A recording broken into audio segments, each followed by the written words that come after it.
Finding monsters in D&D can be awkward, as the monster manual alone has over 300. So today I've compiled 8 of my favourite monsters for you to run in your campaigns. The Grey Render. This is a hulking monster known for its incredible strength and aggressive nature. They typically reside in swamps, where they hunt using their impressive smell and their ability to see in the dark. However, what is rather strange about this creature is how often they work in groups, but not with their own kind. It's not unlikely to see them accompany orcs or goblins due to their wants of being a protector. They are such good companions, in fact, that it's typical for them to willingly bring food to the group, which makes this an amazing monster for your campaign, as depending on your party's choices, they can either have a new friend or end up with a violent battle. The Zorbo. This strange mix between a bear cub and a gremlin is a lot more dangerous than they look. They are rather fond of human meat, and they also have an odd ability of being able to absorb their environment to increase their defense. For example, if you encounter a Zorbo in a cave, their AC would be 17 due to the rocky interior, which makes their skin as hard as stone. These monsters only have half a challenge rating, but if found in a pack, don't underestimate them. The Oblex. This nasty ball of slime was created by mind flayers for nefarious purposes. They eat memories and can create a near perfect copy of their victims, except with slight smell of sulfur, and the replicants can only move 120 feet from the original Oblex it was spawned from. These creatures make for incredibly nuanced encounters, as maybe a player can be attacked by one and now the party has to figure out which one is real. But also their memory drain ability can make combat terrifying, as if you are a rather harsh DM, you can make your players describe a memory that their character has now lost. Kuatoa. Pretty much every veteran D&D group will have at least one story based around these weird fish-like people.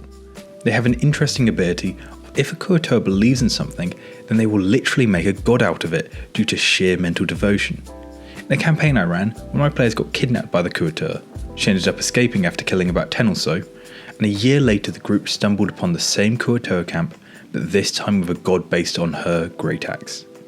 So give this creature a try, and see what weird gods it will create based on your players. Boggles. These creatures are the perfect way to annoy your players. Boggles are fey creatures, which means they love mischief and pranks, which is aided by their powerful ability to create a portal up to 30 feet away which only a boggle can step through. This makes a boggle a perfect thief, being able to stick just their hand through the portal to steal whatever the boggle wishes, meaning if your players have something a boggle wants, they will definitely try to take it. But in combat, they are exceptionally weak, so a boggle will always be cunning and try to avoid combat, but still attempt to cause as much chaos as it can. The Roper. If you think dungeons are too safe, then you should add this creature. Ropers look identical to stalactites while staying completely still. However, they have grasping tentacles which they can use to pull up creatures to the ceiling and devour their prey before it even understands what's happening.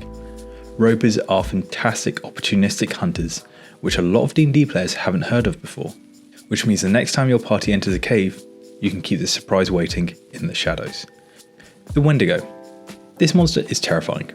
They are the ultimate hunters. When finding their humanoid prey, the prey can hear maddening whispers coming from the Wendigo, which if they don't follow, they will take psychic damage. But this is what the Wendigo wants. They follow their prey for days upon days until the prey's psyche is worn down, allowing the Wendigo an easy meal. Rust monsters. Generally considered docile, a rust monster eats metal. However, due to their weak jaws, metal is too tough for them to chew.